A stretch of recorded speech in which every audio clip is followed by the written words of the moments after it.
வந்து குளிர் சேர இன்னும் நாள் பார்ப்பதென்னவோ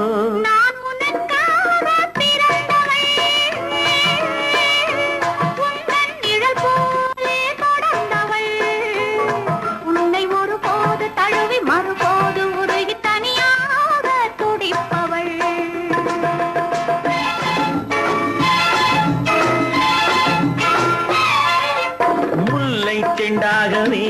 உன்னை மெல்ல பந்தாடவோ அல்லி தண்டாகவே ஒடியும் இடையை தொட்டாடவோ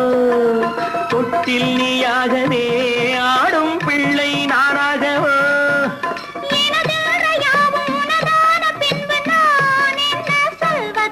நான் அட